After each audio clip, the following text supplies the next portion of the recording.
Hello and welcome to episode 7 of the Fish Tank. So 7 episodes, that means there's one for every day of the week now, and also one for every dwarf of Snow White. So if the Snow White's dwarfs are watching, if you each watch an episode of the Fish Tank, if every dwarf watches every episode of the Fish Tank, there's 49 more views that I will get.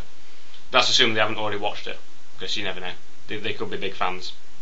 And also you will notice that this week's Fish Tank is coming from a studio! Whey! It's been provided by JimboStudios.com. They have paid for me to have a studio. I've got to clear out by 3 o'clock because Deal or No Deal has been recording here later on. But it's very good to have a studio. Right, well, it's the time of the week where I have to apologise. And this week's apology goes to the people who have written in just requesting that I give more information about myself. Or, well, it's apologising for not giving any information about myself, really. People don't really know who I am. So, yeah, I thought I'd just prepare a little thing. I've got a researcher to do it for me, just saying who I am. So, I was born on December the 3rd, 1948 in Aston, Birmingham. I was the former lead vocalist and songwriter of the heavy metal band Black Sabbath, and since then I've also had a reality... Hang on. This is not about me. Which researcher's done this? This isn't me. This is Ozzy Osbourne's profile.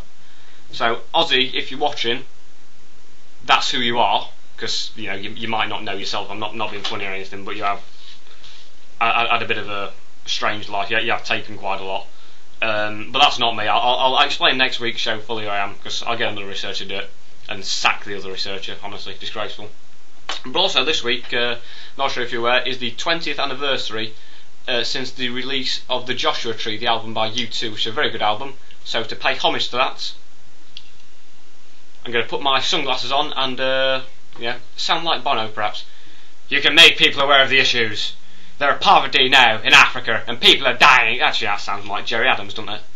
Yeah, Jerry Adams, Northern Irish politician. The old Sinn Féin, we will fight for Sinn Féin. Sinn Féin will be right. And all that kind of thing. Power sharing it's a complex issue. I'm not going to go into it. I've not got enough time. However, it is very much worth pointing out that in the late 80s and early 90s in Northern Ireland, well, not just in Northern Ireland, but when Jerry Adams did a speech or interview on the radio, his voice wasn't actually allowed to be heard on the radio. So instead, they had to get an actor to pretend to be Jerry Adams. So I could have done that if I wasn't sort of 5 or 6 years old at the time.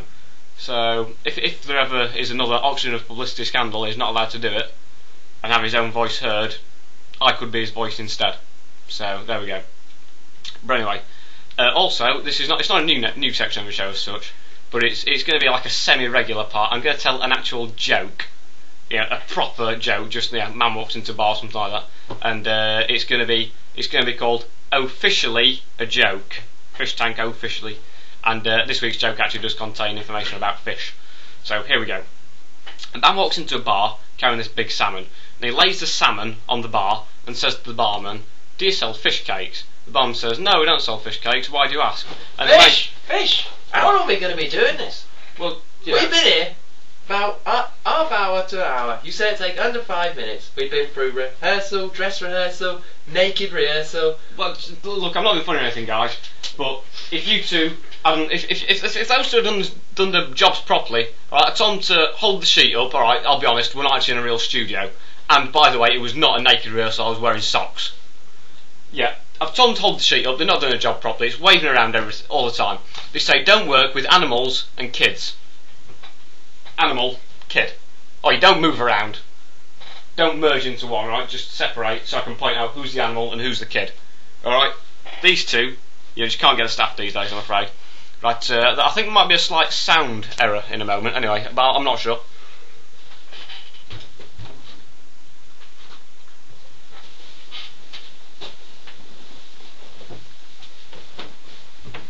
Sorry, I'm not sure whether the sound carried on with that, to be honest. I'm sure you may have got a sound blackout, I don't know.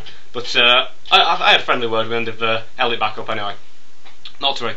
So what have I done this week? Well, I went to a club called Wild last night and had I went to bingo first, then went to a club called Wild. Some people went home straight after bingo because, that's enough for some people, a heavy night in the bingo.